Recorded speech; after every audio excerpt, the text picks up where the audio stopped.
আমার ছোটবেলা থেকে মনে হইতো কি আমি লয়ার হব আর আমার বাবার বিচার করব আমি বড় হয়ে। সেগুলা কেন করলো?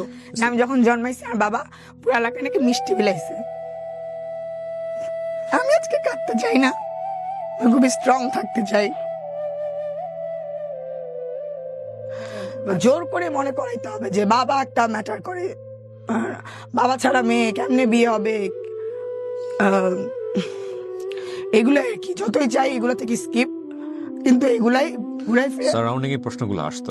হ্যাঁ, জানে বাবা নাই, আশেপাশে অনেকেই, তাও যে গুছাই গুছাই প্রশ্ন করতে হয় তোর বাবা কই থাকে, তোর বাবা কই। আমি কোনো অ্যান্সার করতে পারতাম না, আসলে বাবা কই। এরে বাবা ডাকতাম, খালা তো মানে খালু যে খালার হাজবেন্ড তারে বাবা ডাকতাম, এগুলা করতাম। আসসালামু আলাইকুম প্রিয় দর্শক এবং শ্রোতা, আল্লাহ সর্বাবস্থায় আমাদের সবার মঙ্গল করুন সেই দোয়া এবং শুভকামনা জানিয়ে শুরু করছি লাইফের একটি এপিসোড। যে আমার সঙ্গে রয়েছে তার পরিচয়টা তার মুখে আমি শুনতে চাই। আর শুরুতে একটু বলতে চাই, লাইফ ব্র্যান্ডিং বাংলাদেশ ওয়ান এবং আপন ঠিকানা। ওয়ান সম্পর্কে আপনারা রিসেন্টলি জানেন যে আমাদের এটা ইউটিউবে শুরু হয়েছে। এই 4টি অনুষ্ঠানে আপনি যদি আপনার গল্পগুলো তুলে ধরতে চান, আপনি আমাদের কাছে মেইল করতে পারেন, ফোন করতে পারেন। আমাদের ফোন নম্বর হচ্ছে 09639887777। আর মেইল অ্যাড্রেসটিও কিন্তু আমাদের ভিডিওর কোনায় দেওয়া আছে, sharemystory24@gmail.com। নামটা একটু বলেন প্রথমে প্লিজ। আসসালামু আলাইকুম ভাইয়া, আমার নাম হচ্ছে লামিয়া সাদিয়া ইসলাম। লামিয়ার বয়স 28। জন্মস্থান কোথায়, মানে জন্ম জেলা? জন্মস্থান ঢাকা। ঢাকা। শুরু করেন আপনি একেবারে প্রথম থেকে যেভাবে বলতে চান। আপনার এখানে গল্প অনেক বছর ধরেই দেখি, কখনো আপনার এখানে আসবো বা বসবো এটা কখনোই আসলেই চিন্তা করি নাই। বাট সামহাও একটা রাতে ফিল হলো যে আমার মনে হয় আপনার এখানে আসা উচিত। কেন বলা উচিত? তাহলে হয়তো বা আমার মতো এরকম ফিল নিয়ে অনেক ছোট বাচ্চারা 28 ইয়ার্স পর্যন্ত বড় হবে না। আমি একটু ছোট্ট করে আমার পরিচয়টা দিতে চাই। মডেলিং করতাম আগে, আমি একটা বিট চ্যানেল টপ মডেলের বিউটি প্রেজেন্ট উইন করেছিলাম 2015-এ। ফার্স্ট রানার আপ হয়েছিলাম আমি। তারপর থেকে মিডিয়াতে টুকটাক কাজ করা হয়েছে, অনেক একটা মুভিও করেছিলাম আমি। আচ্ছা, মুভিটা রিলিজ হয়েছে? হ্যাঁ, মুভিটা রিলিজ হয়েছে। রিলিজ খুব মজার একটা ডেটে হয়েছে, 2016 সালের জানুয়ারি 1 তারিখে। এটা অনেক বছর পর জানুয়ারি 1 তারিখে কোনো মুভি রিলিজ হয়েছে। এন্ড এখন আমি দুইটা বিজনেস করছি। একটা লামস ওয়ার্ল্ড, আমার ক্লোদিং একটা ব্র্যান্ড, ওয়েস্টার্ন আউটফিটের, আমি মানে যেটা পরে আছি এটা আমার ব্র্যান্ডের। এন্ড একটা পার্লার আছে, এলিগেন্স মেকওভার। সো আমার এই লুক হয়তো বা আমার গল্পের সাথে যায় না, বাট আমি একটা শুটিং থেকে এসেছি। এইটা আসলে অনেক দিন যাবত ডেট আমার নেওয়া, প্রত্যেক দিনই আমি একটু একটু করে চিন্তা করি আসলে কি বলবো। সো আজকের ডেটটা আমি কোনোভাবে মিস করতে চাইনি দেখে আসলে এই লুকে আমার চলে আসা। লুক ইজ নট ম্যাটার, কারণ আমিও একটু আগে ঘুম থেকে উঠে এসেছি, আমি জাস্ট আপনার সঙ্গে আড্ডা দিতে। মানে আমার কাজটাই অ্যাকচুয়ালি এইরকম লুকেই থাকা, লাইভ প্রেজেন্ট। সো যারা দেখবেন ক্ষমা সুন্দর দৃষ্টিতে দেখবেন, কাজই আমার। আচ্ছা, সো আমি একটু সামারি দিয়ে শুরু করতে চাই। সামারিটা হচ্ছে, আজকে 28 বছর বয়সে এসে আমার সামহাও একদিন রাতে ফিল হয় যে জন্মের পর থেকে এখন না হয় অনেক দোষ, বড় হয়েছি মনে হয় আমার জন্য, হয়তো কোনো ভুলের জন্য, বাট জন্মের পর তো একটা বাচ্চা নাকি ফেরেশতা থাকে, তার তো কোনো দোষ থাকতে পারে না। জন্মের পর থেকে এই পর্যন্ত আমার লাইফে যা যা যা যা হয়ে আসলো, এটার জন্য কোনোটাই আমার দোষে না, কোনোটাই আমি করি নাই, কিন্তু খুব মানে বাজেভাবে আমি সাফারার। সো এইটাই হচ্ছে সামারি অ্যাকচুয়ালি। কেন সাফারার গল্পটা আসলে যাবো। আচ্ছা, সো বার্থের পর থেকে যাই। আমার বাবার নাম, আমার মার নাম, আমার বার্থ ডেট হচ্ছে 15 আগস্ট। তো তখনকার কোনো কিছু আসলে আমি তো জানি না। ছোটবেলার থেকে আসলে মার সাথে থেকে বড় হওয়া, মার কাছ থেকে যেভাবে শুনে শুনে হয়েছি বড়। সো সেই পর্যন্তই আসলে আসা। জাস্ট 1 মাস আগে জানতে পারলাম মার কাছ থেকে আসলে অনেক কিছুই যেগুলো শুনছিলাম সেগুলোর অনেক কিছুই নাকি সত্যি না। আর আমি খুব অবাক হয়েছি, আমি খুব কষ্ট পেয়েছি যে মানে কেন, ওয়াই একটা বাচ্চা ছোটবেলার থেকে মানে মিথ্যা শুনে শুনে শুনে শুনে কেন বড় হবে, বা আসলে কি মিথ্যা বা কোনটা সত্য। তো যেটা হইলো, আমার জন্মের 2 মাস পর মা আমাকে, মানে এগুলো আমার সব শোনা কথা বলতেছি, আমার মা আমাকে নিয়ে আসে বাবার বাহার থেকে। সামহাও তাদের কোনো ক্লাসের জন্য মেবি, সো নিয়ে আসে। অ্যান্ড সে আমাকে একাই বড় করতে থাকে, তার সাথে একাই আমার বড় হওয়া। অ্যান্ড বড় হতে হতে যেগুলো শুনতাম সেটা হচ্ছে তুমি যখন জন্ম হইছো 15ই আগস্ট আমার জন্ম, তুমি যখন জন্ম হইছো তোমাকে হাসপাতাল থেকে ছাড়িয়ে আনার জন্য আমার হাতের আংটি স্বর্ণ এগুলো বিক্রি করে তোমাকে ছাড়াই আনতে হয়েছে।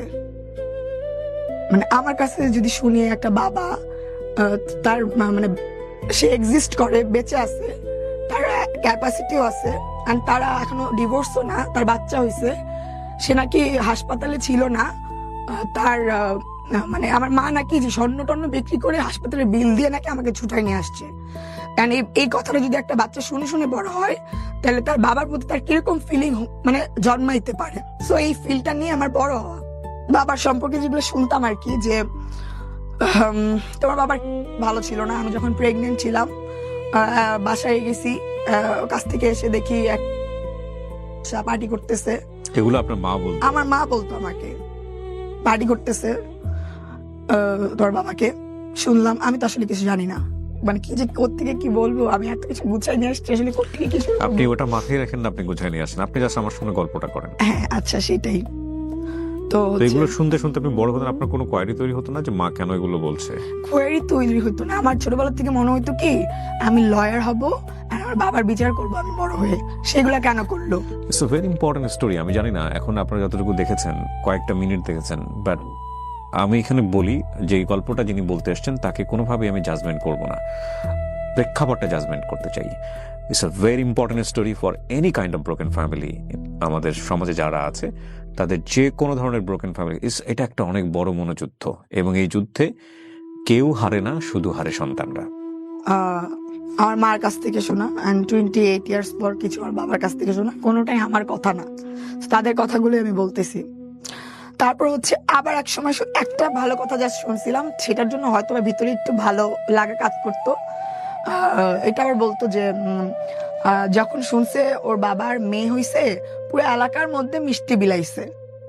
এই একটা কথা আমার কানে বাজতো অনেকগুলো খারাপ কথার মাঝখানে, যা এটা আমার কাছে খুব ভালো লাগতো। এত খারাপ কথার মধ্যে একটা ভালো কথা, যে আমি যখন জন্মাইছি আর বাবা পুরো এলাকায় নাকি মিষ্টি বিলাইছে। আমি আজকে কাঁদতে চাই না, আমি খুবই স্ট্রং থাকতে চাই। তোর বাবা তো একটা বিয়ে করার সময় বলছিল যে নিজের বাসা নিজের বাড়ি, কিন্তু বিয়ে করে পরে যখন গেছি তখন যে দিকে ওটা ভাড়াটিয়া বাসা। অ্যান্ড আমি নিজে বরিশাল্লা মানুষ অনেক অপছন্দ করি, অ্যান্ড সামহাও পরে আসলে জানতে পারি যে আমার বাবার বাসা নাকি বরিশাল। বরিশাল্লা মানুষজন সব খারাপ, এই সে এরকম বেইমানি করছে আমার সাথে। তখন কোন ক্লাসে পড়েন? এগুলো না, যখন আমার যেহেতু মনে আছে, কোন ক্লাস স্পেসিফিক বলতে পারবো না, যখন থেকে আমার মনে থাকার, যখন থেকে মেমোরি বিল্ড হচ্ছে তখন থেকে আসলে এগুলো শোনা। মানে হয় না, আমি একটু স্কুলে পড়ি, হয়তো কোনো দুষ্টামি করি, এই কথাগুলো কখন শোনা হয়তো আমি কিছু করছি, তখন আমাকে খোঁচা মারার জন্য কোনো কিছু বলতো, বা কথা শোনানোর জন্য কোনো কিছু বলতো, এগুলো হচ্ছে বলা। এমন না যে আয় মা তোর সাথে বাবার ব্যাপার শেয়ার করি, এগুলা না তো। আর আমার মার নাকি খুব ভালো একটা ক্যারিয়ার হতে পারতো যখন ফার্স্ট প্রেগনেন্ট, 5 মান্থস পর্যন্ত তো বোঝা যায় না যে সে প্রেগনেন্ট কিনা। তো আমার বাবা নাকি বাবাকে কাস্টিং করতো না, মাকে নাকি কাস্টিং করতো। এর জন্য বাবা নাকি যে বলতো ওকে নিচ্ছেন কেন, ও তো প্রেগনেন্ট, ও তো সেটা গিয়ে বমি করবে, ওরা তো নিতে পারবে না, তো কাজ করতে পারবে না, এগুলো বলে বলে নাকি আমার মার কাজ নাকি নষ্ট করতো। আপনার মার রোল কি ছিল? মানে বাবা কি রোল, কি ধরনের সিনেমাতে কাজ করতো? সিনেমাতে হিরো হিরোইন বলতে প্যারালাল ক্যারেক্টার হইতো তখন, অনেক ওই টাইপের ক্যারেক্টার করেছে। আমি নিজেও দেখেছি কিছু মুভি, আর বাবার দেখিনি, মার দেখেছি। 80s 90s এর? হ্যাঁ, ওনাদের সময় নায়ক নায়িকা কারা ছিলেন? জাস্ট শাবনুরা তখন আসছে মনে হয় নিউ। ওকে, তো অনেক পুরনো।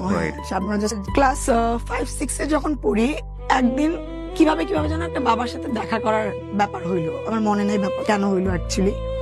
মাই নিয়ে গেল, দেখা করলো একটা মার্কেটে। বাবা আমাকে আবার একটা স্বর্ণের চেন কিনে দিল। আমার বাবার একটা ফটো, কি বলে ওটাকে, স্টুডিও থাকে যে ছবি তোলার, ওইটা একটা হোটেল ছিল। সো আগে আমাকে স্টুডিওর ওখানে নিয়ে গেল, বাবা মেয়ে খুব সুন্দর ছবি তুললাম। তখন আমার মধ্যে খারাপ ভালো মানে অপছন্দ ওই ব্যাপারটা তখন ওইভাবে নাই, জাস্ট শুনছি, এখন আসছি, এখন আদর করতেছে, এখন ভালো লাগতেছে। বাবা তখন আসছে কোথাও থেকে?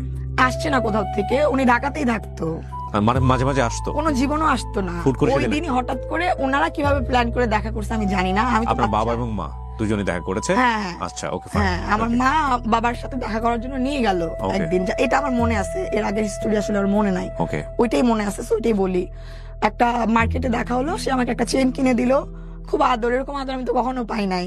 ছবি তুললাম, এভাবে দৌড়ে দৌড়ে ছবি তুলা, অ্যান্ড ভালো লাগার বিষয় যেটা তখন ক্রিয়েট হইলো আমার তার প্রতি একটা, যে তার চেহারার সাথে আমার চেহারার অনেক মিল, একদম মানে এই চেহারা মিলের থেকে একটা কথা মনে আসছে যে একটা টাইমে নাকি আমার বাবা বলছে যে ও তো আমার বাচ্চা না, আমার মা আমারে বলছিল আর কি, হ্যাঁ এরকম বলছিল, মানে কি বলে দায়িত্ব এড়ানোর জন্য, এটা তো আমার বাচ্চা না, আল্লাহ দেখ তোর একদম তোর চেহারাটা বানিয়েছে তোর বাবার মতো, অস্বীকার করলেও কোনো মানে নাই যে মানে সুযোগ নাই যে এটা হওয়ার, চেহারাটা অবিকল তো তোর বাবার মতো হয়েছে। মানে এগুলো কোথা থেকে কখন কি যে আম্মা আমারে বলতো, আসলে আমার এখন মনে হয় যে কেন আসলে শুনতাম খালি। তারপর দেখলাম আসলে আমার বাবার চেহারা পুরো আমার মতো, আমার ঠোঁট, চোখ, কপাল বড় এরকম। আমার কাছে ভালোই লাগলো, আচ্ছা ঠিক আছে, একটা ফাদার ফিগার আমার সাথে, ছোট আমি, সবকিছু ভালোই লাগতেছিল, অত কিছু তখন বুঝি না, জানি না। এন্ড আমার বাবার একটা বিষয় কি, উনি সবসময় আগে কি হয়েছিল ওইটা নিয়ে পড়ে থাকতো। তখন আমি ছোট, একটা ভালো এনভায়রনমেন্ট গেল, একটা সার্টেন টাইম পর আম্মার সাথে ওই আগের কোনো বিষয় নিয়ে খোঁচাখুচি কথাবার্তা, এইটা হয়েছিল সেটা হয়েছিল, একটা বাজে এনভায়রনমেন্ট ক্রিয়েট করার চেষ্টা করতো সে সব সময়। তো যাই হোক, একটা সার্টেন টাইম পর, আর আমার মা হ্যাভি লেভেলের বদমেজাজি ছিল, তো তারপর আমরা চলে আসি, তারপর আবার মনে নাই, আবার সে হারাই গেল। আবার একদিন কোন এক আমার বার্থডেতে দেখা, সেকেন্ড যেই দেখাটা হলো, সেদিন আসলে আমি জানতে পারি যে আমার বার্থডে অ্যাকচুয়ালি 15ই আগস্ট। এর আগ পর্যন্ত আমি জানতাম না, আমার মা আসলে ওই বার্থডে টার্থডে মনে রাখার মতো ওই টাইপের আসলে মা না। আপনি আপনার মাকে প্রশ্ন করতেন আমার বাবা কোথায়, আসে না কেন? আচ্ছা, ছোটবেলার থেকে বলতাম যে বাবা বিদেশ থাকে, আচ্ছা বাবা বিদেশ থাকে। একটু যখন বুঝতে শিখলাম, একটু না আসলে অনেক বছর পর্যন্তই বলে আসছি বাবা বিদেশ থাকে। যখন আমি মানে এই চ্যানেলাইতেও কাজ করি তখনও বলতাম বাবা বিদেশ থাকে, বাট একটা টাইমে না বাবা বিদেশ থাকে কথাটা বলতে আর ভালো লাগতো না। একটা টাইমে বলছি যে বাবা মা একসাথে থাকে না, একটা টাইমে এটাও বলছি বাবা মারা গেছে। যখন ফিল হইতো যে বাবা থাইকাও এমন একটা মেয়ে, সে নাকি এক্সিস্ট করে, সে আসেই না, আমার দেখাই করে না, মানে এগুলা কেন বলতাম, আশেপাশে মানুষজন ওর মতো একটা মেয়ে থাকতে তো বাবা কিভাবে খবর না নিয়ে পারে, আশেপাশে কিছু মানুষ থাকে না, খুব কষ্ট হইতো ব্যাপারটা। তাহলে ভাই নাই, ওইটাই বলতাম, মানে এরকম 3-4 ব্যাপারে আমার বলা হয়েছে। মাকে প্রশ্ন করতেন কিনা কখনো যে মা বাবা আসে না কেন, বা তোমাদের মধ্যে আসলে না, মাকে প্রশ্ন করার মতো এরকম কোনো ব্যাপারই হয় নাই, কারণ আমার মা যেগুলো বলছে ওগুলো আমি বিশ্বাস করে আমি মাঝে বাবাকে হেট করতাম। এন্ড ওই যে বললাম আমি লয়ার হইতে চাইতাম, বাবার এই ব্যাপারগুলো আমি দেখবো কেন করছিল, বাজে কথা শুনে শুনেই বড় হয়েছে, আমি জাস্ট তার হেটই করতাম। ওইখানেও কথাবার্তা ভালোই টুকটাক সময় হালকা ছিল, আবার সেম থিং, অতীতের কোনো কাহিনী নিয়ে তাদের মধ্যে ক্ল্যাশ। আমি তো মানে কি হচ্ছে আসলে বুঝি না, আবার বুঝতেছি যে ভালো কিছু হচ্ছে না, হট টক হচ্ছে, ক্ল্যাশ, আবার চলে আসলাম। এই হচ্ছে 2বার দেখা। ওই বাবা ওই যে মিষ্টি বিলাই ছিল, আর ওই যে আমার জন্ম ডেট তার কাছ থেকে জানছি থেকে না, আমি না আবার ভাইয়া খুব অল্পতে খুব বেশি খুশি হই। তো ওইটার জন্য তার প্রতি কেন জানি একটা ভালো লাগা, দেখতে একরকম। আর আমার বোনদের সবার বাবা আছে, ফ্রেন্ডের বাবা আছে, এই ব্যাপারটা আমাকে খুব কষ্ট দিত যে উনি তো এক্সিস্ট করে, আমি কেন আদরটা পাচ্ছি না। এন্ড সামহাও আমি যখন যাই তখন দেখতে পারি আর কি, যে তার আরেকটা যে বিয়ে করছে ওইখানে একটা বাচ্চার সাথে তার খুব ভালো সম্পর্ক, তাহলে আমি এটার থেকে কেন বাইরে, যখন একটু এরকম ফিল আর কি হয় ভিতরে তখন। তো সেটার থেকে যেটা হলো, একবার আমি নিজের থেকে কখনো বলিনি যে আমি বাবার সাথে দেখা করতে যাবো, কখনোই না। আমার নানি আমার জন্য একটা ব্লেসিং ছিল, উনি যতদিন বেঁচে ছিল আমার মানে কোনো সময় ডাক্তার দেখাইতে দিত না, উনি ওই যে গাছ পাতা দোয়া দুরুদ পরে আমি সুস্থ থাকতাম। মা বাইরে থাকতো, ব্যবসা বাণিজ্য করতো, আমি নানির কাছে বড় হয়েছি, নানিকে আম্মা ডাকতাম। 2009 সালে আমার নানি মারা যায়, এন্ড জাস্ট ওই 9 সালে আমি বিশাল বড় একটা অ্যাক্সিডেন্ট করি আমার লাইফের। ভাতের মার গালতে গিয়ে পুরো এখানে ফালাই দিই, পুরো ভাসি লেভেলের বার্ন হই আমি। তো অনেকগুলো হাসপাতাল দৌড়াদৌড়ি করে, আমাকে অ্যাম্বুলেন্স নিয়ে কোনো হাসপাতালে নিতে চাচ্ছিল না, তো একটা হাসপাতালে জাস্ট মানে ভুল ইঞ্জেকশনও দিছে, তো যেটা করে আর কি ব্যান্ডেজ ট্যান্ডেজ করে বাসায় নিয়ে আসছে। আমি পরের দিন কেন জানি আমি হঠাৎ করে বলে বসছি আমি না বাবার কাছে যাব, আমার বাবার কাছে যেতে ইচ্ছা করতেছে, আমি জানি না কোন ফিল থেকে বলছি। আম্মা ব্যাপারটা হ্যাপেন করাইলো, যাইতে চাইছে, জীবনে বলে নাই ঠিক আছে যাই।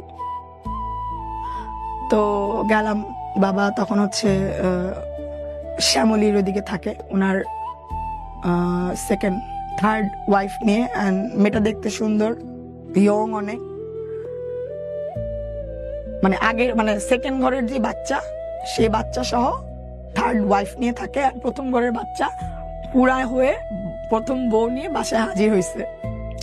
আর যাওয়ার পরে ব্যাপারটা খুবই অনেক ওয়ার্ম ওয়েলকাম ছিল। আমার দাদা দাদি হ্যাবি আদর, তারপর হচ্ছে আমার বাবা কোলে নিয়ে আমাকে 3 তলায় উঠলো।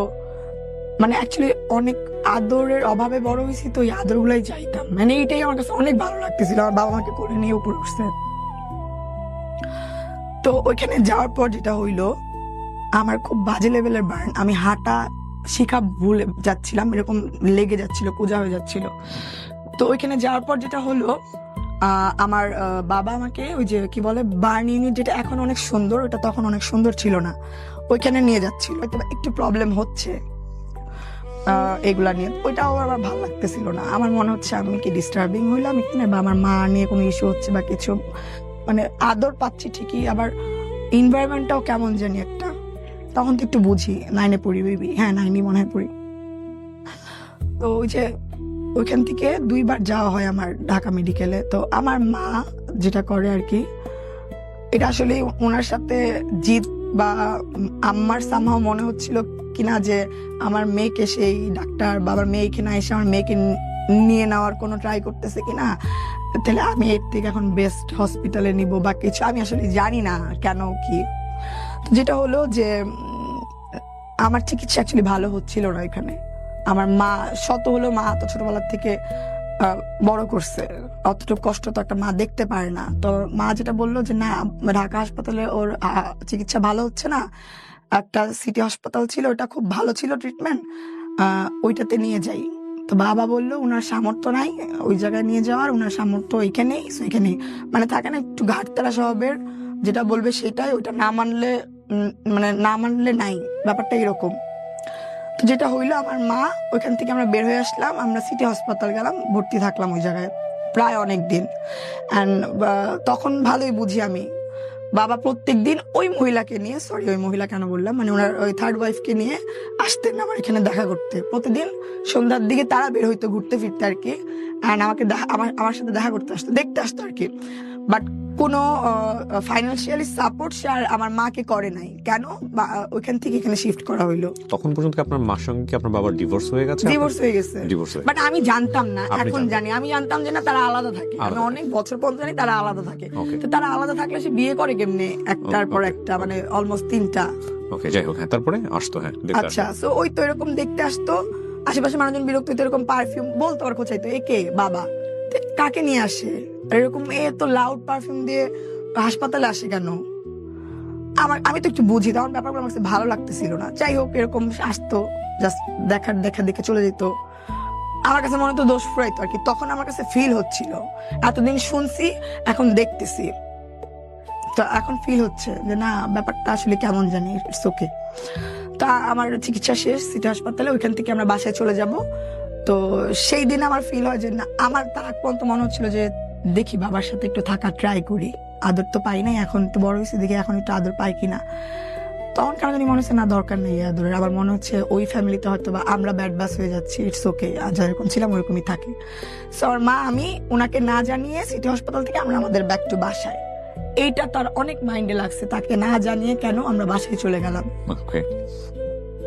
ওই যে আশা এরপর আর কখনো দেখা হয়নি, আমি চেষ্টাও করি নাই। আর তখনই আমার জাস্ট ভিতর থেকে ফিল আসতো যে না, ওই ভালো লাগার ফিলটাই চলে গেছে। কারণ তখন তো আমি বুঝছি, আরো অনেক কাহিনী বললাম নাকি। বাবার সাথে যখন টুকটাক দেখা হতো না, আমি ছোট মানুষ, আমার বলতো শোনো মা, তোমাকে যখন তোমার মা নিয়ে আসলো, আমার অবজেকশন ছিল, তা আপনি আমাকে খুঁজে বের করেন নাই কেন, আপনি তো বেঁচে ছিলেন। বলে আমি খুঁজে বের করি নাই, তোমার মা আমাকে না জানে হঠাৎ করে বাহার থেকে চলে আসছে, এন্ড তোমরা যে বাসায় থাকতা নানুর বাসায়, সেখানেও তোমরা নাই, কোন জায়গায় যেন বাসা নিয়ে চলে গেছে। আমি একটা রিক্সা ভাড়া করছি, সারা দিন একটা এরিয়া ঘুরছি। তারপর একদিন একটা বাসায়, মানে সেই দিনই একটা বাসায় তোমার জামা কাপড় জানলায় লাড়া দেখে মনে হয়েছে যে এটা মনে হয় তোমাদের বাসা।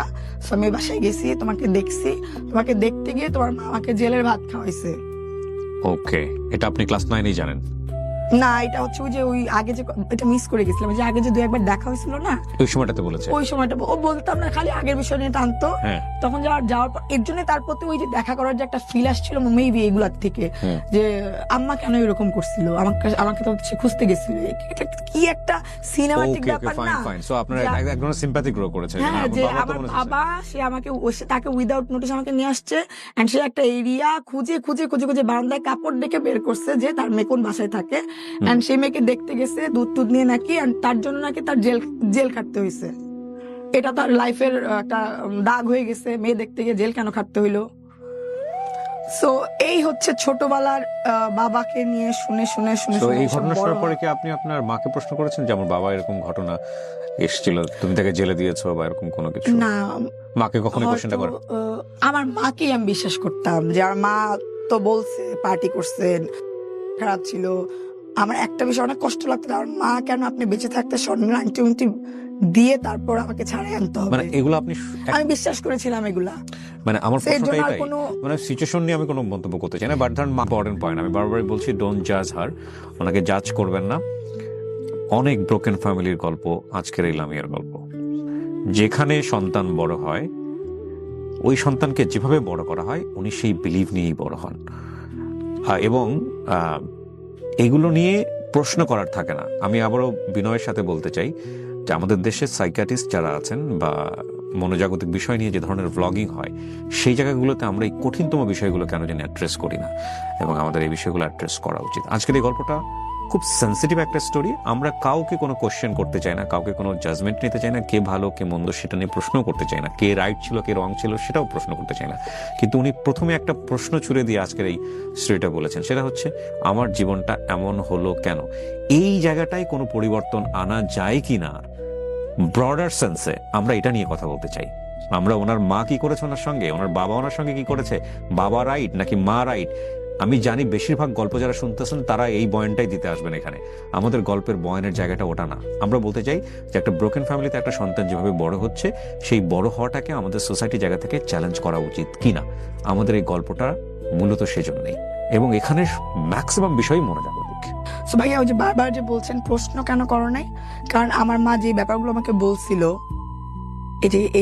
এই এত ক্রিটিক্যাল সিচুয়েশনসে ফিল করছে, আমার কাছে মনে হয়েছে যে তুমি যদি ওটা করেও থাকো বাবা, আমার মাকে তো অনেক কষ্ট দিছো তুমি, তুমি এটা ডিজার্ভ করো। এর জন্য না আমি কখনো কোশ্চেনের জায়গাটা আমার কাছে আসেই নাই, কারণ আমার মা তো অনেক কষ্ট করছে। সেটা এখন মানে মনে হইলো, এর জন্য বললাম যে কেন আসলে কোশ্চেন আমি কেন করিনি, ওটা আমার মধ্যেই মনে হইতো যে আমার তো অনেক কষ্ট তুমি দিছো, তো কি হয়েছে তুমি খুঁজছো, এন্ড সামহাউ খুঁজে পড়ে কি হয়েছে, আমি তো সেই একাই বড় হয়েছি, যে এরকম কি বলে জেলখানা খাটলো বাচ্চা দেখতে গিয়ে। এটা সত্যি কেটেছে সে? হ্যাঁ কেটেছে, ওকে, যেহেতু বাচ্চা দেখতে গিয়ে সত্যি জেলে গেছে। হ্যাঁ সত্যি জেলে গেছে। আচ্ছা, সো যেটা হইলো আমার বাবার তখন নাকি অনেক, এই জন্য আপনার সঙ্গে শেয়ার পরবর্তীতে যোগাযোগ করেনি, এটাই তার অ্যান্সার। হ্যাঁ আরো কিছু কাহিনী আছে বলি। এটার পর যখন সে বের হয়, অনেক কষ্ট করে বের হয়, অনেক টাকা পয়সা নাকি খরচ হয় বের হওয়ার জন্য, এন্ড সে বের হয়ে একটা নেয় যে এবার আমার মার একটা ক্ষতি করবে, সে হয়তো মেরেই ফেলতে পারে। এটা কার কথা? আমার বাবার কথা, এটা রিসেন্টলি শোনার কথা আর কি। ওকে, সো মেরেই ফেলতে পারে। তো আমার মা নাকি আবার 2 দিন পরে গিয়ে মানে ওই স্টুডিও যেটা ছিল ওইখানে গিয়ে নাকি পা ধরে বসছে যে শোনো আমি যেটা করছি আমি নিজের থেকে করি না, আমাকে এটা করানো হয়েছে, আমাকে মাফ করে দিও। ওই তো আর যোগাযোগ হয়নি, তো হয়নি, আমিও আর কখনো ফিল হয়নি আমি যোগাযোগ করবো, বাবা একটা ম্যাটার করে, বাবা দরকার আছে, ওইটা আমি মনে করি নাই। কিন্তু আশেপাশের এনভায়রনমেন্ট আসলে সবসময় মানে জোর করে মনে করাইতে হবে যে বাবা একটা ম্যাটার করে, বাবা ছাড়া মেয়ে কেমনে বিয়ে হবে, এগুলো আর কি। যতই চাই এগুলো থেকে স্কিপ, কিন্তু এগুলাই ঘুরে ফিরে সারাউন্ডিং এর প্রশ্নগুলো আসতো। হ্যাঁ, জানে বাবা নাই, আশেপাশে অনেকেই, তাও সে গুছাই গুছাই প্রশ্ন করতো, এই তোর বাবা কই থাকে, তোর বাবা কই। আমি কোনো অ্যান্সার করতে পারতাম না, আসলে বাবা কই, এরে বাবা রাখতাম, খালা তো মানে খালু যে খালার হাজবেন্ড তারে বাবা রাখতাম, এগুলা করতাম, বলতাম এ বাবা সে বাবা, এরকম গেছে আমার ছোটবেলা। তো ছোটবেলা আরো অনেক কিছু, আমি জাস্ট 10 থেকেই এই মিডিয়ার এই প্রেজেন্ট গুলোতে ছবি দেওয়া, এই এই বিষয়গুলোর মধ্যে কাজ করতে শুরু করলো। জি। সো সামহাও এর মধ্যে আমি মিডিয়াতে টুকটাক কাজ শুরু করি আর কি। আচ্ছা। তো যখন আমি বিউটি পেজেন্ট থেকে বের হই, এর মধ্যে তার সাথে কোনো যোগাযোগ নাই। আর আমার মার সাথে হয়তো আমার ভুল ছিল, ছোটবেলায় বাপ ছাড়া বড় হইলে আমার মা অনেক মানে টেক কেয়ার করে রাখতে চাইতো আমাকে। তো একটা ছোটবেলার একটা এইজ থাকে না যে স্কুল থেকে একটু 1 ঘন্টা একটু ফুচকা চটপটি খাবো বা একটু আড্ডা দিব, এইটা আমি ভয় পাইতাম কোনোদিন যে আধা ঘন্টা আমার লেট হয়ে গেছে আজকে আম্মা মাইরা ফেলবে। এই ভয়ে ভয়ে বড় হওয়া হয়েছে। আমারও ইচ্ছা করতো যে একটু যাই ঘুরতে, এগুলো নিয়ে আমার মার সাথে ছোটবেলার থেকে ক্ল্যাশ লেগে থাকতো। আম্মা একদমই পছন্দ করতো না, আর আমি ওয়েস্টার্ন পড়তে ছোটবেলার থেকেই পছন্দ করতাম। মা এটা পছন্দ করতো? মা পছন্দ করতো না, আবার কিনেও দিত। বসুন্ধরা সিটি যখন প্রথম হয় তখনকার সময় 800 টাকা না 1800 টাকা দিয়ে আমাকে জিন্সের প্যান্ট কিনে দিছে। তখন ছোটবেলায় সে পড়ায় অভ্যস্ত করছেন, বড় হওয়ার পর আমি এগুলোতেই অভ্যস্ত। আমার সালোয়ার কামিজ আমি ক্যারি করতে পারি না, ছোটবেলায় সে পড়ায় অভ্যস্ত করছে না। আমি যখন পড়তে চাই, আমি যখন ফ্যাশন বুঝি তখন দিবে না। থাকে একটা মোমেন্ট, মেয়েদের একটা এইজের আর কি, ওই সময়টা আর কি। তো বাবা নাই, ওরকম কোনো রুটিন নাই বাসার, একটা মা মেয়ে থাকি, খাওয়া দাওয়ার অ্যাকচুয়ালি কোনো রুটিন নাই। এইভাবে আর কি একটা অগুছালো একটা আর কি রুটিন লাইফ হয়ে বড় হয়। Very important topic, very important. বাবা থাকলে যেটা হয়, আমি আসলে যেটা দেখি বাইরে, বাবা অফিস থেকে আসে, একটা খাবারের জোন হয়, একটা টাইমিং থাকে, ওই ব্যাপারগুলো কখনো আমি অ্যাকচুয়ালি সংসার থাকলে যেটা হয়, সংসার থাকলে যেটা হয়, মানে সংসার বলতে আমরা কমপ্লিট একটা সংসার বলতে যেটা বুঝি। হ্যাঁ, মানে আমি আমার ফ্যামিলিতেই দেখতাম এরকম অদ্ভুত সিচুয়েশন, আশেপাশে সবাই খুব গুছানো, আর আমার এই ব্যাপারটা খুবই ভালো লাগতো, আমি চাইতাম, বাট সামহাও আমার কপালে ছিল না। এন্ড এর জন্য আমার নিজের অনেক ইচ্ছা ছিল আমি সংসার করলে অনেক সুন্দরভাবে সংসার করব। আচ্ছা, সো যেটা হইলো, আমি মিডিয়াতে কাজ করা শুরু করলাম। এই আমার মার সাথে একটা ঝগড়াঝাটি ক্ল্যাশ ব্যাপার সবসময় ছিল। অ্যান্ড আমার মাও একটা খিটখিটে মেজাজে ছিল অনেকদিন, মানে তার লাইফে কেউ নাই, সব যার আমাকে পাইলে সবকিছু আমার উপরে দিয়ে উঠানোর চেষ্টা করতো। এবং মা ট্রাইও করে নাই মনে হয় আপনার জন্য। আমার জন্য কি ট্রাই করেন? মানে তার সেকেন্ড লাইফ বা বিশাদী করা, এগুলো আমি আসলে কিছু শেয়ার করতে চাচ্ছি না, অনেক কিছু আছে ওকে, এগুলো আমি শেয়ার করতে চাই না। আমি এখানে ইন্টেনশনালি বা ইচ্ছাকৃত কাউকে ভালো কাউকে খারাপ কিছু করতে চাই না। একদম যেটা হইছে, যেটা শুনছি, যেটার ফিল, আমি জাস্ট সেটাই বলবো। আমার মাকে ভালো করব, বাবাকে খারাপ করব, বা আমি কিচ্ছু না, যেটা হইছে আমি সেটাই শেয়ার করব। তো তার সাথে আমার এরকম একটু খোঁচাখুচি সম্পর্কে তা আমি একটা টাইমে না বিরক্ত লাগতেছিল, এত মানে মারামারি করতো আম্মা খুব, মানে কেন এরকম, মানে মারামারিও ঠিকঠাক, আম্মা করতো। ধরেন আমরা 7 নম্বরে আমাদের নিজেদের একটা বাড়ি ছিল, টিন সেট। আমার পাশের বাসায় আমার শেয়ার করা ঠিক হবে কিনা জানি না, বাট আমি শেয়ার করতে চাবো, কারণ একটা ছেলে বা একটা বাবা ম্যাটেরিয়াল বাসায় থাকলে মনে হয় একটা মা এইভাবে স্ল্যাং ইউজ করতে পারে না। যেটা আমি শুনে বড় হয়েছি, আমি এটা শেয়ার করবো অবশ্যই। আমার পাশের বাসায় 2 তলায় বাসা, আমার মা যদি আমাকে গালি দিত, তো একটা টাইম ছিল হচ্ছে কারেন্ট চলে যেত 1 ঘন্টা করে, ওই 1 ঘন্টা করে আমাদের মানে ছুটি থাকতো যে আমরা বেরোবো, তো আয় তোর মা তো আজকে তোরে দিছে ঠিক মতো, সবাই শুনে ফেলতো। বলতো যে অপোজিটে দোতলায় আমার ফ্রেন্ড থাকতো, ও শুনতো, ও পরে বলতো আজকে তোরে দুপুরে এমন দিছে কেন রে। কি লেভেলের যে স্ল্যাং, আমার এটা বলা উচিত হবে কিনা জানি না, বাট কি লেভেলের যে স্ল্যাং, ও মাই গড। এর জন্য আমি একটু বিরক্ত ছিলাম যে মারো, তুমি গালিগালাজ করো কেন।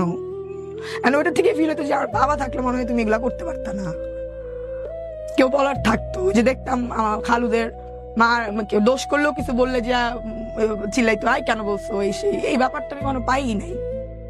তো আমার মার সাথে একটা খিটখিটা ব্যাপার তখন থেকে আর কি একটা টাইম আসলে ক্রিয়েট হয়। আচ্ছা, সো একটা টাইমে আমি মুভি যখন করি, আমি ভালো ইনকাম শুরু করি, ছোটবেলার থেকে আসলে টুকটাক ইনকাম শুরু করি।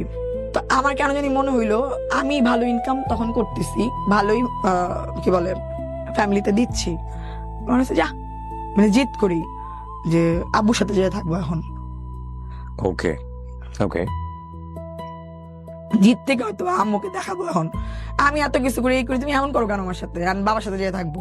সামহাও আমি নাম্বার ম্যানেজ করি, তাকে ফোন দেই, একটা চাইনিজ ওই শ্যামলির ওইখানেই লাঞ্চে দেখা করি আমরা। অ্যান্ড আমার সন্ধ্যায় অথবা কোনো কাজ ছিল, আমি একটু তাড়াহুড়াতেও ছিলাম, শেয়ার করলাম যে আম্মা এরকম করে, আমি খুব বিরক্ত, বাট আমি আলাদা বাসা নিতে চাই, কিন্তু আমি তো একা একা থাইকে অভ্যস্ত না, সবসময় তো মার সাথে থাকছি, আমি কার সাথে থাকবো? তাহলে চলো তুমি আমি মিলে থাকি। মানে মানে এটা কেন করছে আমি জানি না, তার সাথে তো ওই বন্ডিংও আমার না, বাট আমি আবার খুব সহজে মিশতে পারি। ওই যে বলতেছিলাম হ্যাঁ চলো যে থাকে, আমার অনেক জ্বালাইছে, তোমার জ্বালাইছিল তো টুকটাক আব্বুর কাছে শুনছি না, তো হ্যাঁ জ্বালাইছিল ঠিকই ছিল, চলো এখন আমরা একসাথে থাকি। তো সামহাও আমার মনে নাই তার কাছ থেকে তখন পজিটিভ ওইরকম কোনো অ্যান্সার মেবি আমি পাই নাই। তো ওই যে চলে আসছি, তারপর আবার তার সাথে যোগাযোগ হয় নাই। সিনটা অ্যাকচুয়ালি আমার মনে নাই, বাট একটা কোনো নেগেটিভ থট আমার কাছে দিছিল, যেটার জন্য আমার মনে হয়েছিল থাক মাই ভালো, মার কাছেই যাই। কেন থাক, আমার সাথেই তো আছে, কোথাও তো যায় নাই। ছোটবেলার একটা সিন মনে আছে যে তাকে নিয়ে কেউ হয়তো বা অ্যাব্রোড যাওয়ার প্ল্যান করতেছিল, আমি জড়াই ধরে কাঁদতেছিলাম। আমি জানি না, আমি জড়াই ধরে কান্দার সিনটা মনে আছে, বাট সিচুয়েশনটা পরে বলা হয়েছে যে সিচুয়েশনটা নাকি এইটা ছিল। আশেপাশের মানুষজন বলছে আবার মিথ্যা কথা, জানি না অ্যাকচুয়ালি। কাকে জড়াই ধরে? আম্মাকে। মা চলে যাবে দেশের বাইরে? হ্যাঁ, ওই যে বললাম যে আসছি, নেগেটিভ থট, মাই তো ভালো ছিল, ওই কথাটা মাথায় আসতেছিল যে আমি জড়াই ধরে একটা সময় কাঁদতেছিলাম যে না মা তুমি যাও না। মানে সামহাও কারোর সাথে তার অ্যাব্রোডে কোথাও যাওয়ার একটা প্ল্যান ছিল, ওখানে মনে হয় আমি একসেপ্টেড ছিলাম না, আমি জড়াই ধরে কাঁদতেছিলাম দেখে নাকি আমার মা নাকি যায় নাই। এটা আমার মার কাছ থেকে শুনছি, কিন্তু জড়াই ধরে যে আমি কাঁদছি মানে একদিন সন্ধ্যায়, ওটা আমার মনে আছে, বাট হিস্টোরিটা আমি জানি না। বাট আম্মা এই হিস্টোরিটা বলছে, বাট আদার্স কাছ থেকে শুনছি মিথ্যা কথা, কিসের কোথায় যাওয়ার কথা ছিল। তো ওই তো ব্যাক টু প্যাভিলিয়ন, আমার মা টুকটাক কাজকর্ম করা, এর মধ্যে আসলে তার সাথে কোনো সিন নাই।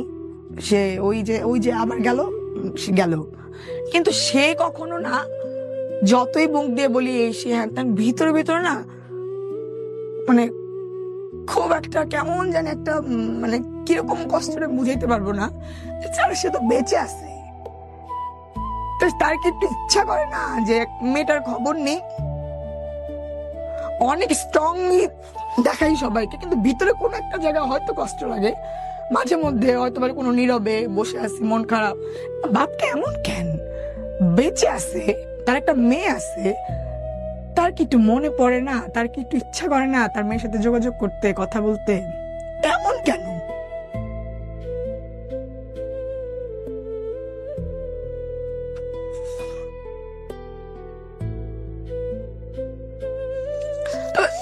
আমি তাকে নিয়ে আমার ভালো কোনো থটস আর নাই।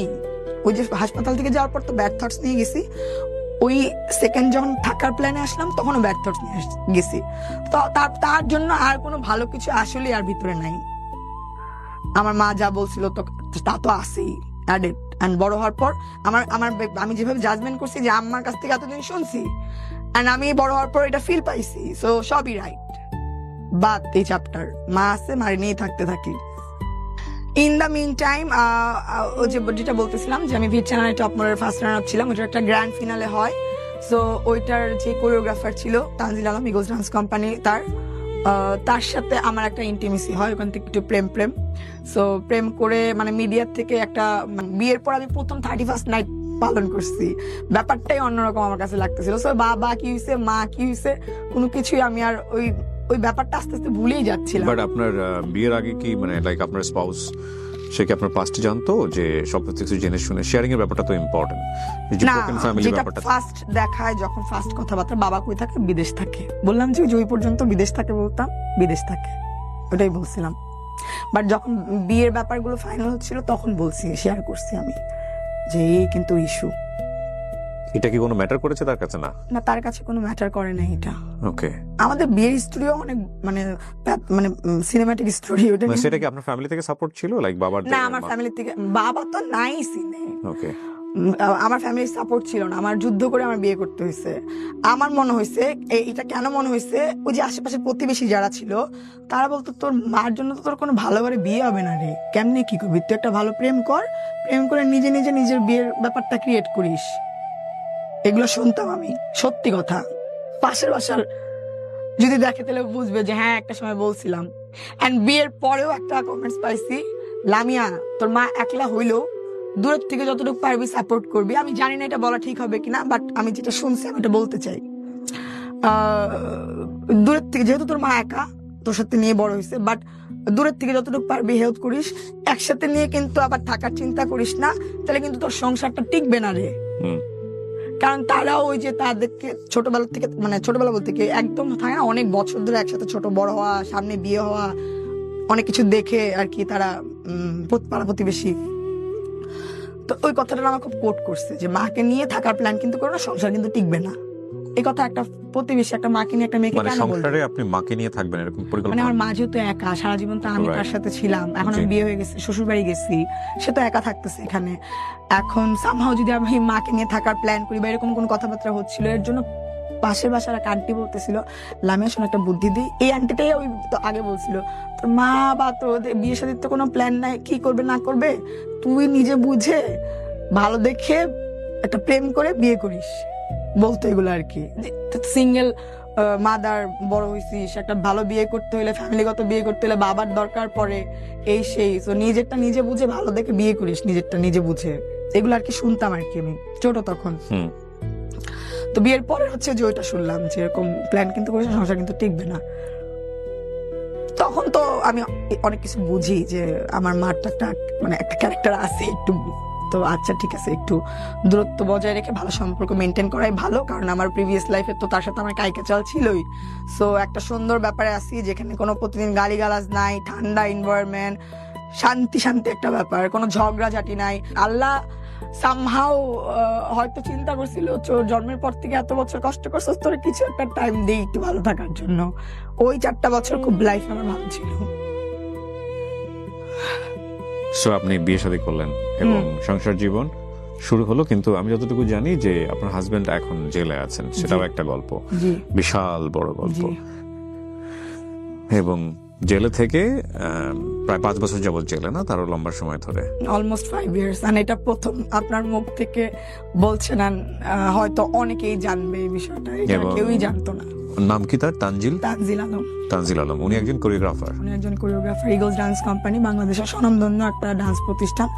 সব মানে ধরেন একদম জ্যাকলিন ফার্নান্ডেজ যখন আসছিল ওদের কাজটাও আমরা করছি, নোরা ফাতেহি যে আসলো ওইটার কাজটাও আমরা করছি। সো ভালোই, ভেরি রিনাউন্ড ওয়ান। এবং ওনার লাস্ট রায় হয়েছে মৃত্যুদণ্ড। জি। সেটা একটা ডিফারেন্ট চ্যাপ্টার, এবং যেহেতু এটা একটা আইনের বিষয়, এই বিষয়গুলো নিয়ে আমরা ইনডেলি হয়তো বা যাবো না, কিন্তু ওনার কোশ্চেন হচ্ছে যে আসলে ওনার অপরাধটা কি, রাইট? এই সংসার জীবনে মানে ওনার হাজবেন্ড যে অবস্থায় আছেন সেটার পেছনে ওনার কোনো হাত নাই, ওনার ছোটবেলায় বড় হওয়া যেটা সেটার পেছনে ওনার কোনো হাত নাই। Question is why she. আমিও বলতে চাই ওয়াই ইউ, ওয়াই মি। ছোটবেলা থেকে শুনে শুনে বড় হই যে বড় আঙ্গুল থেকে পুরো আঙ্গুলটা বড়, তোর ভাগ্য অনেক বড়, কপালটা 5 আঙ্গুলে, তোর ভাগ্য অনেক ভালো। আর ভাগ্যটা ভালো হয়েও ভাগ্যটা ভালো স্টে করে না, এটা আমার দোষ।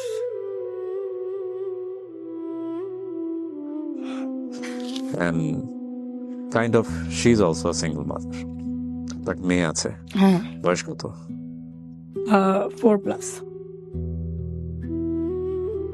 দেখেন না, আমিও বাচ্চারা বড় হইলাম, আমার মেয়েটারও কি ভাগ্য, আমার মেয়েটাও বাচ্চারা বড় হইতে, জাস্ট এই বিষয়টা আমি নিতে পারি না। আমিও সামহাও আমার মেয়েটা মানে ফাদার ফিগার টাইপের কেউ যদি আদর করে ও অনেক পছন্দ করে। তা আমি আমার ক্লোজ পার্সন যারা, আমি বলি তাকে না আঙ্কেল চাচা পাপা বলো, পাপা মানে ছোটবেলা থেকে নিজেও কেমন জানি পাপা পাপা পেয়ে বলে, আর আমি না করি না, তাক ডাকুক, ডেকে মন ভরাকটাও পাপা পাপা বলুক। এটা হয়তো ওর বাবার কাছে ভালো নাও লাগতে পারে, বাট আমি ডাকতে পারিনি, আর বাচ্চা ডাকুক, তাও মন ভরে ডাকুক।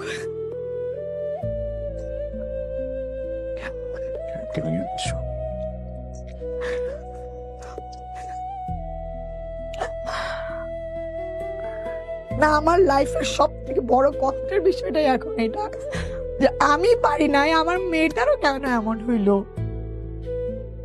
আমার মেয়েটাও সামাওকে শুনবে যে সিঙ্গেল মাদার, ভালো বিয়ে হবে না, এই সেই, এন্ড আমার কাজ করতে হয়, আমি প্রপারলি ওদেরকে সময় দিতে পারি না। হয়তো ও বলবে মা তো সময় দেয় না, মা তো ভালো না, আর আমি কাজে গেলেও বুকটা ওদের জন্য কুচকুচ করে, বাট আমার তো কাজ করতে হবে, 2টা বাচ্চা আমার দেখতে হচ্ছে।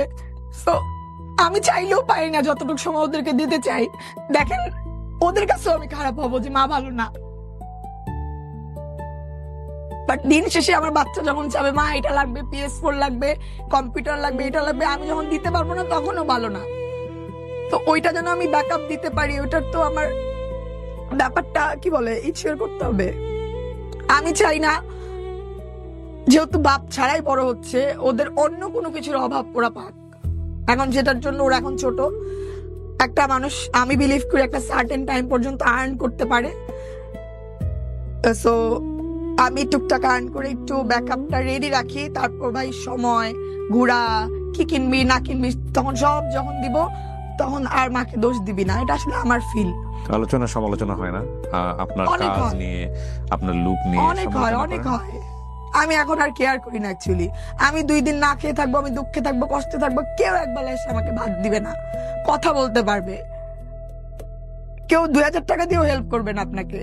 তো তোরা যখন হেল্প করবি না, তোরা কথা বলবি কেন? আর কথা বললে বল, আমারটা আমি জানি, আমি বুঝি, আমারটা আমার করতে হবে। আচ্ছা, এই অনুষ্ঠানে আমি একটু বলি ওনাকে, উনি আমাকে যখন হোয়াটসঅ্যাপ করেন, ওনার হোয়াটসঅ্যাপে আসছে হচ্ছে ল্যাম্পস ওয়ার্ল্ড নামে, জি রাইট? জি। সো ল্যাম্পস ওয়ার্ল্ড, তো আমি প্রথমে তো এটা খুব একটা আগ্রহ দেখিনি, কারণ এরকম অনেক হোয়াটসঅ্যাপ আমার কাছে আসেন যারা স্টোরি বলতে চান। দেন আমি ওনার পেজে গেলাম, উনি আসলে কি করেন বা ওনার কাজগুলাকে একটু দেখার চেষ্টা করলাম। পরে আমার কাছে মনে হলো যে শি ইজ অ্যান এন্টারপ্রেনার। তো উনি, আপনার পেজের নাম কি বললেন? Lumps world. আমার মিয়া আমাকে সবাই ছোট্ট লাম ডাকে, তো ওই প্রেক্ষিতে So, লাম্পস ওখানে গেলাম, গিয়ে আমি দেখলাম, তারপরে উনি আমার স্টোরি একটা সামারি পাঠালেন। তো আমি সাধারণত মনে হলো যে ঠিক আছে, লেটস শুনি, মানে শুনলেই যে প্রচার করতে হবে বিষয়টা এরকম না।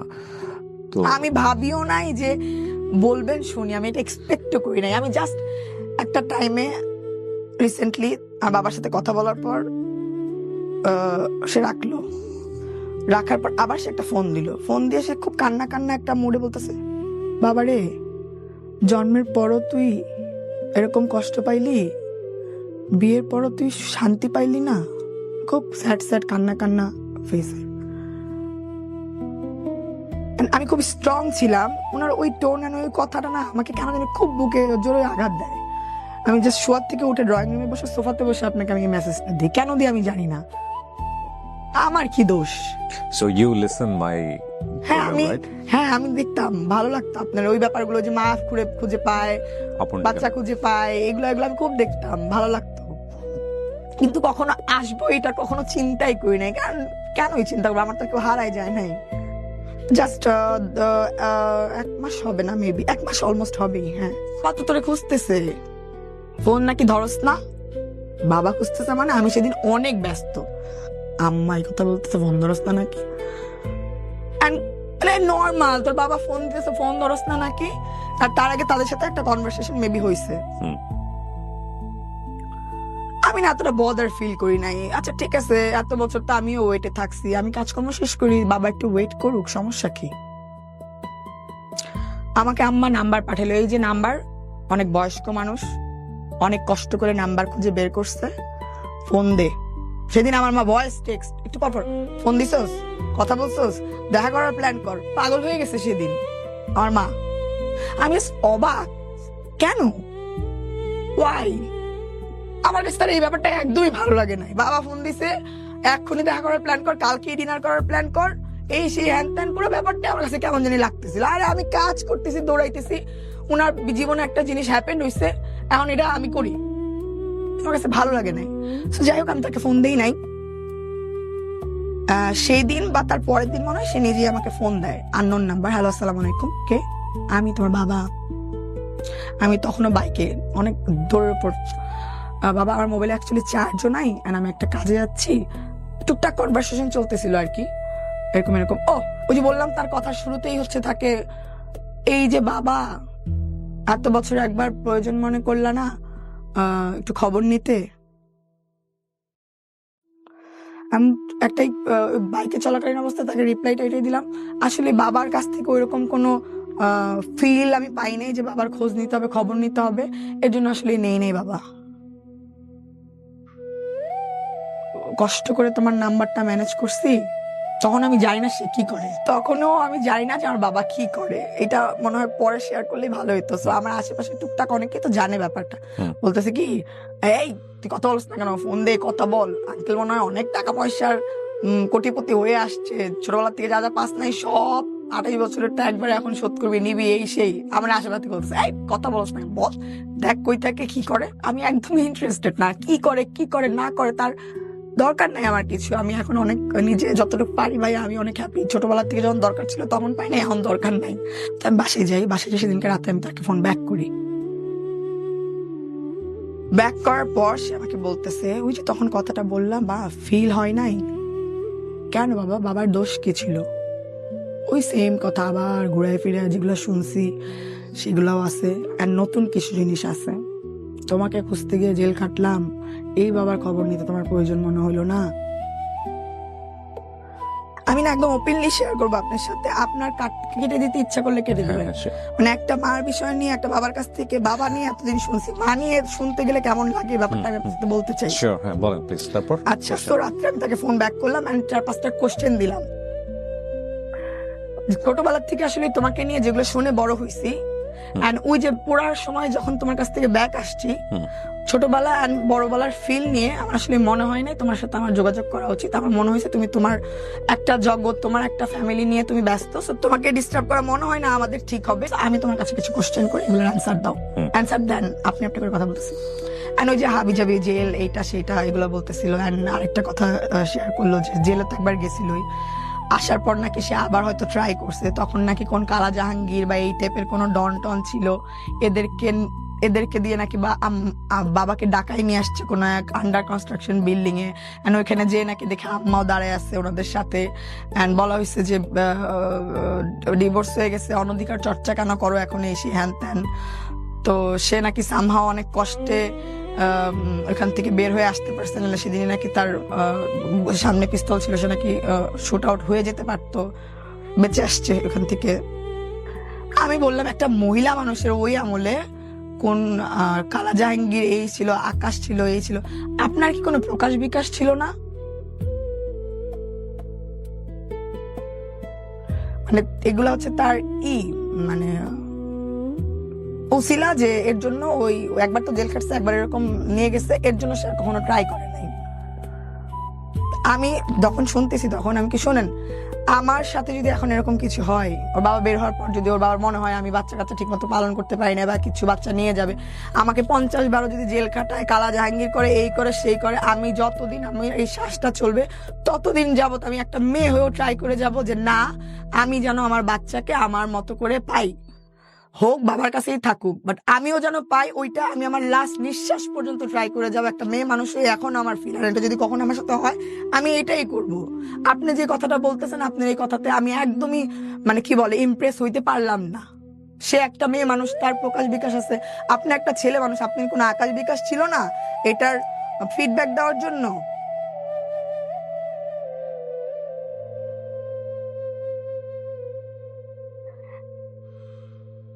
আজকের এই গল্পটা অনেক কিছুই প্রচার হবে না, ডেফিনেটলি হবে না, হওয়ার সম্ভাবনা। প্রথম কথা হচ্ছে এটা, তবে আমি শুনেছি, খুব মনোযোগ দিয়ে শুনেছি, কারণ আমার কাছে মনে হয়েছে যে এইসব বিষয়গুলো আপনাকে না বলে আপনিও হয়তো ক্লিয়ার না, ডেফিনেটলি না। আমি আপনাকে সামনে বসেই বলছি, আমি অনেক কিছু মিউট করব, অনেক কিছু ফেলে দিব যতটুকু। তবে আমার গল্পের মূল জায়গাটা, যেটা আমি এতক্ষণ ধরে ওয়েট করছিলাম যে আমি আপনাকে প্রশ্ন করতে পারবো, আপনার কাছ থেকে আমাদের অনেক কিছু শেখার আছে। শেখার জায়গাটা কি, মানে কয়েকটা কোশ্চেনই জিনিসটা হয়ে যাবে। আপনার বয়স 28, আপনি নিজেও এখন আপনার মেয়েকে দিয়ে বোঝেন যে আপনি যে সিচুয়েশনের মধ্যে আছেন, মানে কিভাবে আপনাকে বড় করলে, আপনার বাবা মায়ের জায়গা থেকে যদি বলি আমরা, তারা দুজন সেপারেট হয়ে গেছে, বাট আপনার বেটার বড় হওয়ারটা কিভাবে তারা দিতে পারতো। এই ডিভোর্স বা এই সেপারেশনটা আনএভয়েডেবল, এটা মেনে।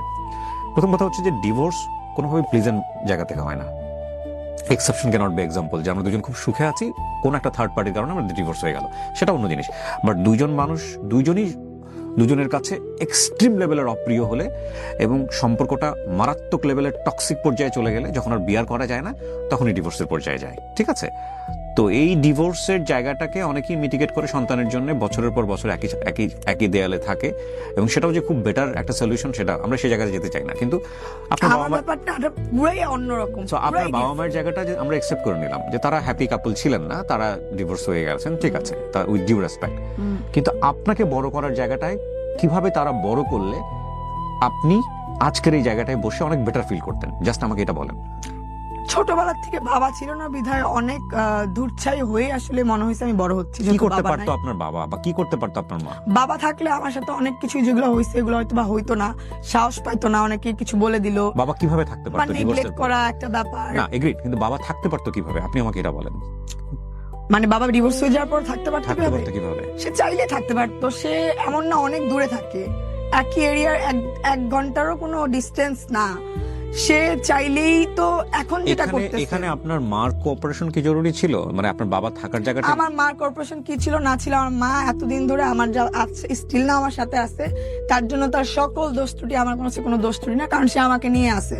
তুমি তো চাইলে পারতা, সেটা তো সে চেয়েছে বোধহয়, কারণ সে সে ওই আমলে একবার চাইছিল, তারপরে এতদিন চাইলে না। তুমি নাকি এই যে আর যে কি ব্রিয়ার শো নাকি দেখতা, এটাতে নাকি তোমার পছন্দ ভালো লাগতো, তাহলে তুমি ওই ছোটবেলায় 50 বছর আগে একবার চেষ্টা করছো, এটাই তোমার এখন আমার বলার 2টা জিনিস রয়েছে। তো এই শোতেও আসতা, তারপরে ট্রাইটা কই তোমার, এই শোতে আসতা বলতা আমার এরকম এরকম হয়েছে, আমার মেয়েকে আমি চাই, মেয়ের সাথে দেখা করতে দেয় না। প্রথম কথা হচ্ছে যে লামিয়া, আমার শোটা আসলে ট্রায়ের জায়গা না, আমার শোটার একটা গ্রেট লার্নিং মানে আছে। কিন্তু আপনি যদি আপনার এই অনুষ্ঠানটা আমি যদি প্রেসাইজলি আনতে পারি আমাদের সামাজিক যোগাযোগ মাধ্যমে, এখানে একটা জিনিস দেখেন, ব্রোকেন ফ্যামিলি তে বড় হচ্ছে, কিন্তু কথা হচ্ছে আমার কথা হচ্ছে এরকম একটা ফ্যামিলিতে বড় হওয়ার পরেও বাচ্চাকে একটা বেটার লাইফ দেওয়া যায় কিনা, এই জায়গাটায় ধরেন আপনার বাবার ভূমিকা কি থাকতে পারতো, মায়ের ভূমিকা। আর আপনার যে ধরনের কথা শুনে শুনে আপনি বড় হয়েছেন পারস্পরিক জায়গা থেকে, বাবা বলেছে মায়ের এগেনিস্টে, মা বলেছে বাবার এগেনিস্টে, এই জায়গাটা তো আপনি কোনোভাবেই জাজমেন্টে নিতে পারেন। আপনার কখনো মনে হচ্ছে মা রাইট, কখনো মনে হচ্ছে বাবা রাইট, কখনো মাকে ভালো লাগেনি, কখনো বাবাকে ভালো, কখনোই মনে হইতো না। বাট আমার মার কাছ থেকে যা একটা জিনিস শুনলাম তখন আমি জাস্ট ভেঙে চড়ে গেছি। রাইট, এটা বলবো এই দুইটা জায়গাটা কি দুজনে যদি দুজনের সম্পর্কে না বলতো তাহলে কি বেটার হতো আপনার জন্য? হ্যাঁ, দ্যাটস মাই পয়েন্ট। এই 28 বছর পরে এসব ফাইজলামি করার দরকার ছিল না। That is my point. আমি ভালো ছিলাম। আমি শুধু একটা জিনিসই বলতে চাচ্ছিলাম আজকের এই গল্পে, সেটা হচ্ছে সন্তান দুজনের মাধ্যমে আল্লাহ পৃথিবীতে পাঠান, দুজনই কোনো না কোনো ভাবে একটা সংসার না টিকানোর জন্য দুজনই কোনো না কোনো ভাবে এখানে ব্যালেন্স করতে পারেননি। কে পেরেছেন কে পারেননি সেটা বড় বিষয় না, বিষয়টা হচ্ছে মিউচুয়াল রেসপেক্টের জায়গা থেকে, সমঝোতার জায়গা থেকে এরকম হওয়া উচিত। আমরা including me, I am not giving advice, হওয়া উচিত। যেহেতু মা হিসেবে সে দুনিয়াতে নিয়ে এসছে, সুতরাং তার জায়গা থেকে অ্যাক্সেস থাকবে, বাবা হিসেবে যেহেতু নিয়ে এসছে তার জায়গা থেকে। হ্যাঁ, তারপরে আমরা ডিফারেন্ট ফ্যামিলিতে চলে যাই, কিন্তু এই বাচ্চার মুখের দিকে তাকিয়ে এটা একটা খুবই কমপ্লেক্স একটা জায়গা। কারণ সংসার জীবনে দেখা গেল ছেলে পরবর্তীতে যাকে বিয়ে করছেন, বাবা যাকে বিয়ে করছেন, তিনি হয়তো কোনোভাবেই এক্সপেক্ট করছেন না যে তার সন্তান বা তার প্রিভিয়াস ওয়াইফ সেখানে একটা নর্মাল অ্যাক্সেস থাকুক, সেটাকে খুব সহজভাবে নিতে পারেন না, ভাইস ভার্সা, সেটা মহিলার জায়গা থেকে হতে পারে। কিন্তু আমরা আসলে কোনো উদাহরণ সেট করতে পারি কিনা, আমি এই গল্পটা প্রচার করে আমি আসলে ইনভাইট করতে চাই, যদি এরকম কেউ থেকে থাকেন যে না ব্রোকেন ফ্যামিলিতেই হয়েছে, কিন্তু তারপরও বাবা এবং মা খুব সুন্দরভাবে জিনিসটাকে মেনটেন করেছেন এবং এটা নিয়ে তাদের মধ্যে কোনো ধরনের কোনো শ্লাঘা নেই, এটা নিয়ে তাদের মধ্যে কোনো ধরনের কোনো কষ্ট নেই, যে না, যে বাবা যেভাবে বড় করেছেন, মা যেভাবে বড় করেছেন, তারা ডিভোর্স হয়ে যাওয়ার পরেও এই বড় হওয়াটা বেস্ট বড় হওয়া ছিল এবং সন্তান হিসেবে তারা দুজনকে নিয়ে প্রাউড ফিল করেন। আমি এই রকম সন্তানকে খুঁজতেছি আজকের এই এপিসোডটা প্রচার হওয়ার পরে, বিকজ আমি কিছু এক্সাম্পল সামনে নিয়ে আসতে চাই। যেমন divorce is a part of life, divorce হবেই, ডিভোর্স হওয়া উচিত। কারণ একটা মানুষ একটা টক্সিক সম্পর্কে সারা জীবনে কেন থাকবে? এটা রিলিজিয়াসলিও যেমন অ্যাকসেপ্টেবল, তেমনি সামাজিকভাবেও অ্যাকসেপ্টেবল। মেয়ের ভালো লাগছে না, হাজব্যান্ডের ভালো লাগছে না, ওয়াইফের ভালো লাগছে না, টিকতে পারছে না, ভাই জীবনটা তো একটাই, ঠিক আছে, বেটার অপশন আপনারা জানেন, ফাইন। কিন্তু সন্তানের উপরে সন্তান এফেক্ট হবে, কিন্তু সন্তান একটা ট্রমার মধ্য দিয়ে বড় হবে, সে কখনো বাবার পক্ষে, কখনো মায়ের পক্ষে, মার কাছ থেকে বাবার সম্পর্কে। আমি জানি না ডেঞ্জারাসটা, আমি হয়তো শুনবো আপনার কাছ থেকে, কিন্তু কতটুকু আনতে পারবো এখানে। কিন্তু আমি যেটা বলতে চাই যে এই এনভায়রনমেন্টটা থেকে বের হয়ে আসার জন্য কি করা যেতে পারে, এবং এটার একটা ইনস্টিটিউশনাল ফ্রেমওয়ার্ক থাকা উচিত কিনা, যে ডিভোর্স হয়ে যাওয়ার পরে সন্তানকে বড় হয়ে যাওয়ার জন্য যে একটা কাউন্সিলিং এর জায়গা, বাবা মাকে বা সন্তানকে, যে ঠিক আছে ফাইন এইভাবে বড় করা উচিত, রাষ্ট্রীয় জায়গা থেকেও একটা সুন্দর অবয়ব থাকা উচিত কিনা। এবং এটা খুবই ডিফিকাল্ট একটা জায়গা, কিন্তু এটা নিয়ে আমাদের মনে হয় কাজ করা উচিত। কারণ যে হারে ডিভোর্সের সংখ্যা বাড়ছে সারা বাংলাদেশে, সাফারার তো সন্তানরাই হচ্ছে, এবং সেই সন্তানের সাফারিং, বাবা মা সাফারিং তো ডেফিনেটলি হন, কিন্তু সবচেয়ে বড় সাফারিং তো এরা হন। তো সেই জায়গাটি থেকে আমাদের মনে হয় এখন একটা বড় অ্যালার্মিং যে আমরা আসলে সন্তানদেরকে কিভাবে বড় করবো। আপনি কখনো সাইকিয়াট্রিস্টের কাছে গেছেন? আপনার ফিল হয়েছিল, বাট যাইনি। কখনো সুইসাইডাল অ্যাটেম্প্ট নিয়েছেন? কখনোই হয় নাই। জাস্ট নাও ইট ইজ মনে হয় আল্লাহ মরে গেলে মনে অনেক শান্তি লাগতো। আই জাস্ট হেট এই সুসাইড ম্যাটারটা। কখনো চিন্তাও করি নাই আমি কখনো চিন্তা করবো এটা। কিছুদিনের মধ্যে অনেক কিছুর জন্য ফিল হয় যে মরে গেলে মানে সব ঝামেলা যাইতো গা লাইফ থেকে। একটা কথা আমি একটু অ্যাড করতে চাইবো, অনেকের মনে হইতে পারে অনেকে তো ব্রোকেন ফ্যামিলির আছে, এত মানুষের তো এত কষ্ট না, তোমার এত কেন কষ্ট হচ্ছে এখন? আমার ছোটবেলার একটু করে আমি বেড়ে ওঠাটা বলবো যে কেন কষ্ট, কেন বাবা থাকলে মনে হয় এটা হইতো না। খালি ব্রোকেন না, আমি মার সাথেও থাকতে পারি নাই তখন। যেটা হইতো ক্লাস 5 পর্যন্ত না হইলো আমি 10টা স্কুল, মাদ্রাসা, হোস্টেল চেঞ্জ করা হয়েছে আমাকে। এরকম এরকম এরকম আমার মারও দোষ দিব না। ওই যে সিঙ্গেল হয়ে গেলে তখন তো ঘাড়ে পড়ে টেক কেয়ারের ব্যাপারটা, টাকা পয়সার ব্যাপারটা, সেটা নিয়ে ব্যস্ত ছিল। আমি নানির কাছে থাকতাম, একবার খালার কাছে থাকতাম। খালা কয় আমি তোরে তো বড় করছি, মানে এখন বড় করছে আমার খালা, আমার নানি একটা ব্লেসিং আমার জন্য। তারা সময় দিছে বিধায় টুকটাক এই ফ্যামিলি ম্যানার্সটা ভিতরে আছে মেবি। মা ছোটবেলার থেকেই আসলে বাইরের কাজগুলো সে খুব ভালো করতে জানতো, তো যার জন্য আমার কষ্টটা যে এরকম। একবার থাকলাম ছোট খালার বাসায় নানির সাথে, আবার একবার মাদ্রাসায় হোস্টেল, মানে হোস্টেলে ছোট, আমি সবার থেকে ছোট। মাদ্রাসায় গেছি, মাদ্রাসায় সবার থেকে বাচ্চা একটা মানুষ।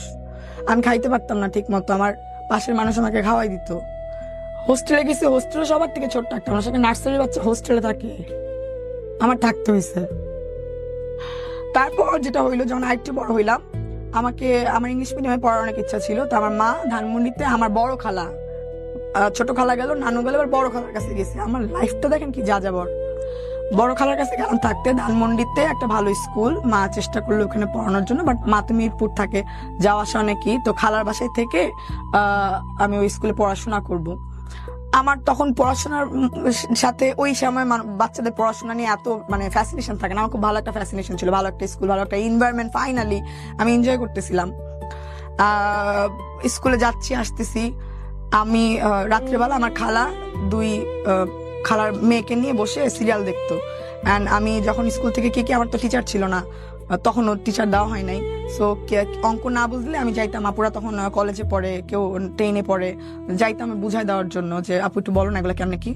একদিন করলো, 2 দিন করলো, 3 দিনের দিন ওনাদের সিরিয়াল দেখাতে ডিস্টার্ব হচ্ছিল। আমি স্কুল থেকে সব শিখে আসতে পারি না, এই জায়গায় এসে এখন গুতাই কেন, বারবার গুতাই কেন। আমি নয় কতটা খুব কষ্ট পেয়েছি, সেই ছোটবেলার কষ্ট।